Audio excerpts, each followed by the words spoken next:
welcome back to Mining Stock Daily for a Monday afternoon intra-market update. This is Trevor Hall, and just some quick running through the numbers. Gold futures up 0.8%, over $13.90 up. The GDX is up 2.3%, and the GDXJ is up 2%.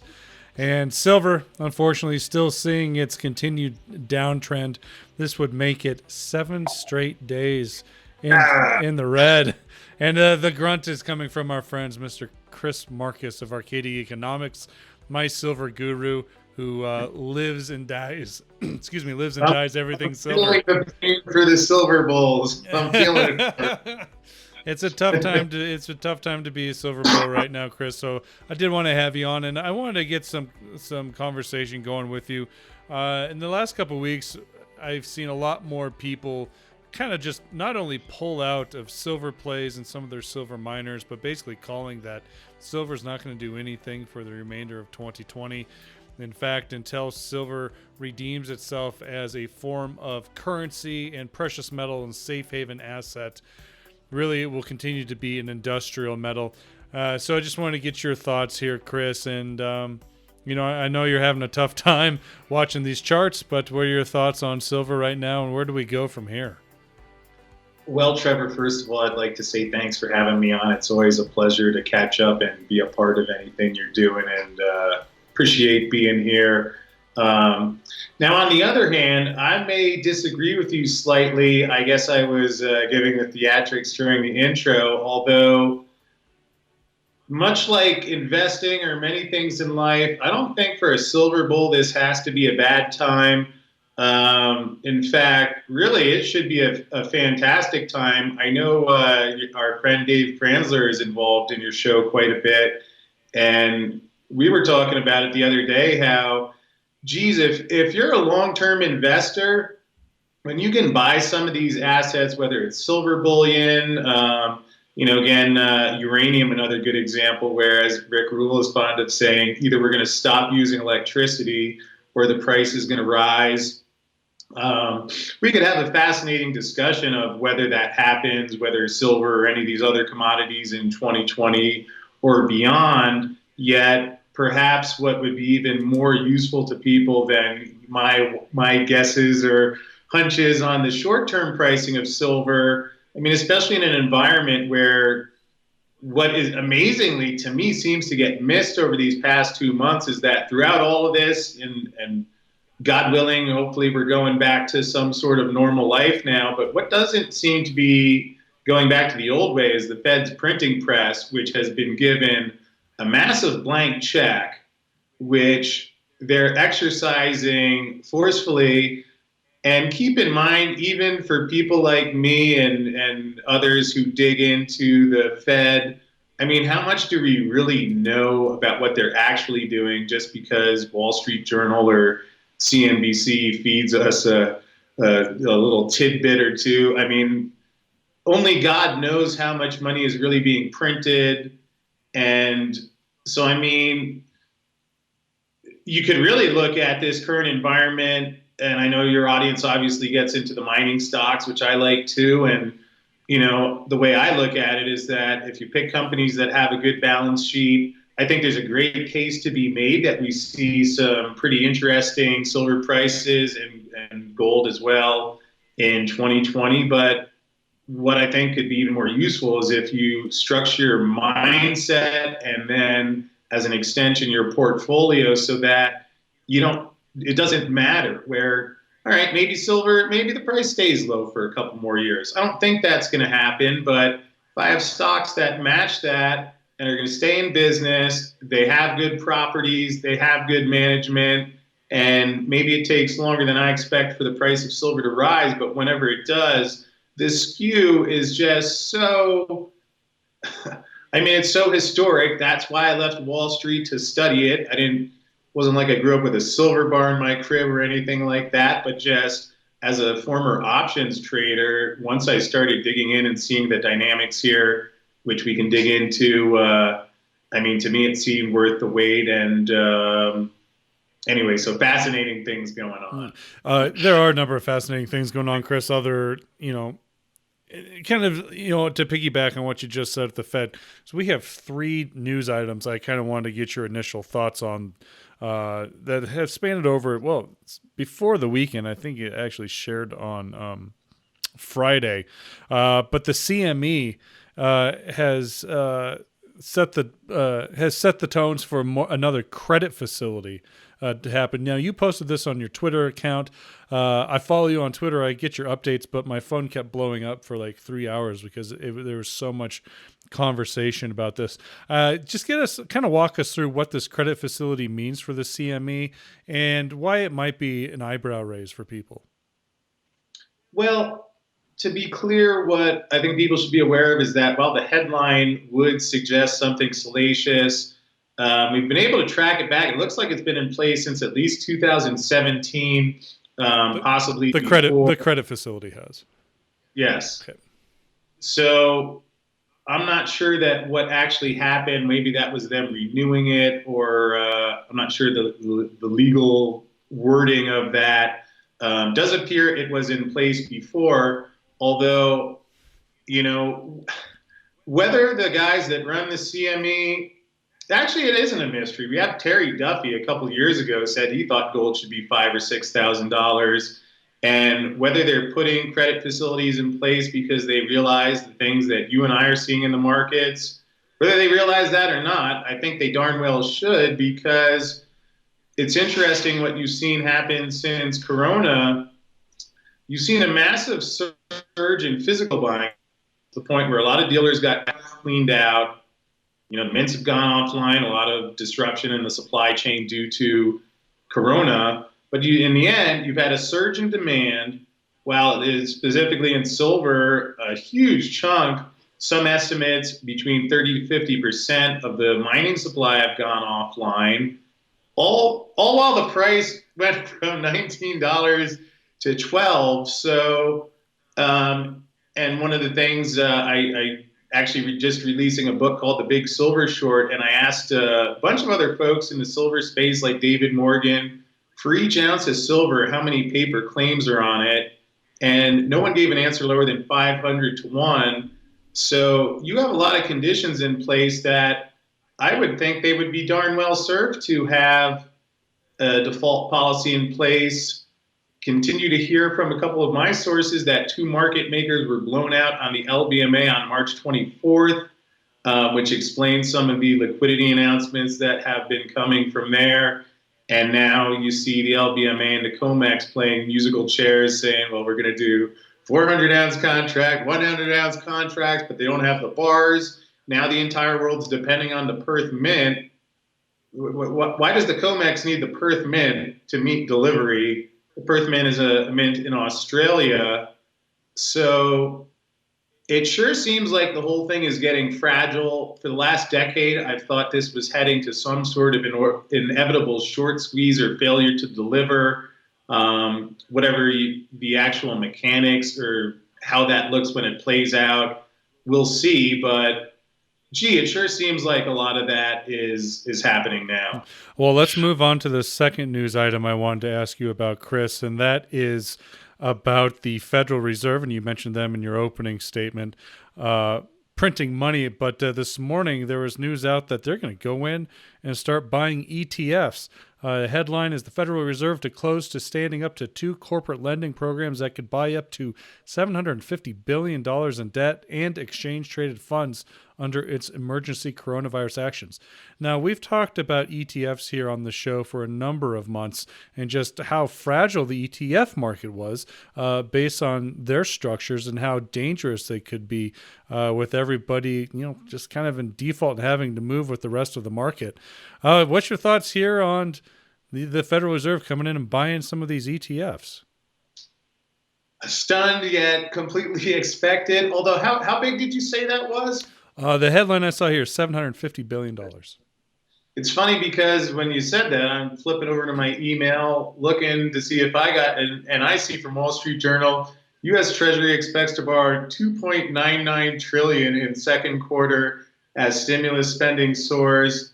I like they put it 2.99 as if we're not going to notice it's 3.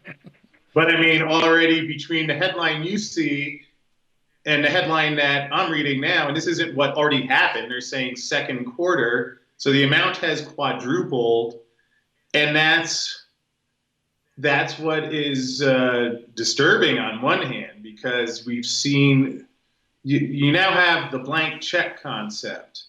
And that's some dangerous territory where it's like you're giving the drunken gambler, you're letting them double down, and he keeps coming back, and you're saying, oh, go ahead, there's another marker. I wonder if I mean it's I don't see how that turns around. I don't know anybody else, and I talk to a lot of people about this. I don't know anybody else that can explain how that is ever undone, which is why, all right, you can sell some paper silver, smash the price down for a couple of weeks, but keep in mind the money, it's just starting to go and get circulated. So that's a lot of money that's going to be flowing into the metals. It's a lot of money that's going to be flowing into the stock market. And you could actually even see a scenario where, if we kind of come out of a corona recovery, if you saw the stock market higher at new all-time highs by election, it really just comes down to how much money the Fed is going to print. And they've demonstrated pretty thoroughly that, ETFs, this is insanity. Mm-hmm. This is not a financial system. This isn't capitalism. This isn't a good idea. This is a very disturbing condition of inflation that is now taking place, that we've seen how it ends historically. And again, I'm not going to come on here telling anybody what to do or how to invest, but we'll just put it in the terms that this is why I walked away from the trading floor, because you could see this building even a decade ago. And I'm stunned that it hasn't been reflected more thoroughly in gold and silver just yet. Although keep in mind, gold, when you start getting to 1750, keep in mind, that's only the second time in history that's happened. And keep in mind, we're not really that far off from that 1900 mark anymore. And my best guess is that once, with the way Wall Street invests based on momentum, they buy after things are already going up. It just sure seems set up that at some point we're going to see an avalanche of money flooding into this sector as people start to realize, Fed's going to buy ETFs. That's unusual and not the type of thing we see in a normal financial system. Or they're going to print another $3 trillion, or they're setting up an SPV with the Treasury. And we hear a lot of unusual things in big numbers, and the stimulus might be more like $6 trillion than $2. So again, that's why again, I really appreciate what you're doing, Trevor, because then once you get into gold and silver, there's the whole world of mining stocks, which not the easiest thing to dig into. So having you as a guide, and I love the times, there's a particular company and you've had them on your show, and I can go there and hear a nice, some information that I can put faith in and feels trustworthy. So I thank you for that. Oh, thanks, Chris. You don't need to go that far. That's too kind. Well, I think it's that important at this particular time. These are not normal things, and I think people really do need information like that. All right. Well, you stop right there, because we have one more news item. Because you and I were actually talking about this headline right before we press record, and actually spent some good amount of time talking on it. So you shared this on your Twitter account, but Reuters, I guess it's under their breaking views, so it must be some sort of editorial, is throwing out the idea that the U.S. could basically pull the default card on its debt with China. Why would Uncle Sam pay back the $1.1 trillion it owes to the People's Republic? Well, I guess it could be a form of a reset, and it would do so the hard way. Again, these are just rumors, and this is an editorial, so I'm not quite sure how to take it, but there's a lot of decent information in this short article. I would suggest everybody take a look at and read. The headline says, "Breaking Views, America could actually shirk its debt to China." Chris, I know it's only been a few minutes since you pulled this up and gave it a read, but what's your initial thoughts on this idea?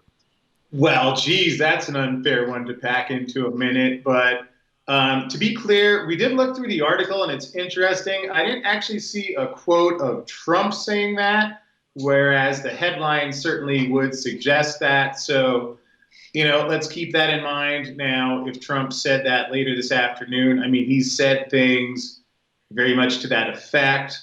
Again, you and I were talking about how it's a little unusual to have actions in a relationship towards your largest creditor like we've seen in the past couple of years. And I would just say if that's being reported in Reuters, which I don't think is done just on a whim, at the very least, I would suggest to folks, if this is what is called the safe haven, and money is flocking into treasuries because that's supposedly the safe place to put your money, despite 23 trillion of publicly stated debt, maybe another 200 trillion of unfunded liabilities, no intention of ever repaying it, and you get a nominal 0.63% return. When you factor in a real inflation rate, you're losing money just by holding it. And now the president of the free world, on the same day that the Treasury says they're about to print 3 trillion more of these, is saying, well, maybe we won't pay China. So, at least before putting your money into that as a safe haven, those are some of the questions I think about. And again, why for the last decade I've stopped listening to Wall Street safe haven and look to gold and silver, which again, that's the thing. We don't know the timing. And it wasn't the most fun decade for the metals crowd, but if you're being present and saying, where am I now? What are the conditions dictate going forward? Certainly at the current pricing levels, the metals, U.S. Treasury safe haven spread, you're at the top of one and the bottom of the other. So I'll let folks lead for themselves, which is the right decision. But that's what I think about these days. Well, the very last sentence in this article, and I'll read it off, quote, tearing up debts to China is unwise and unlikely, but something that amounts to that is not beyond the realm of the possible. So it's mathematically impossible for this financial system to work, for all these global debts to be repaid, whether there's a planned reset or not.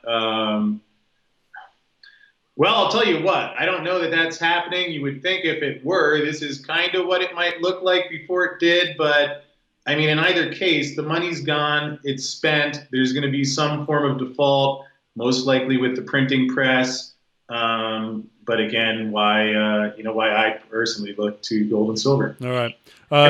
That's Chris Marcus of Arcadia Economics. Chris, always a pleasure to speak with you, my friend. And even though we live so close, you're so far away. Well, thanks so much for having me, and I sure hope we'll be able to catch up in person soon. Yeah, absolutely. Me too, my friend. We'll go have one of those beers and a tequila shot after you call out the word manipulation from time to time. That's Chris Marcus of Arcadia Economics. He does have a new book out called The Big Silver Short. You can go to his website, arcadiaeconomics.com, to find a copy of that, and I believe it's also you got an audio format now, don't you? Audio version is out. Print version, I know I'm not so good at giving book updates, but actually we may be hitting the printer this weekend, God willing. So, for anyone who's wondering if the pricing doesn't make sense, whether the markets are really manipulated, the book used an interview format. And I did interviews with 15 guys like Ted Butler, Rick Rule, David Morgan, Andrew McGuire, Bart Chilton of the CFTC. So people don't have to take my own personal view for it, but just provide a lot of the information that is what I've researched and studied. And so far, it seems like people really like it, which I feel grateful for. And we'll have to get you a copy, Trevor. Absolutely. Look forward to my copy. Signed, I prefer. I prefer my copy signed. Yeah. All right, Chris, have yourself a great rest of the day. Thank you.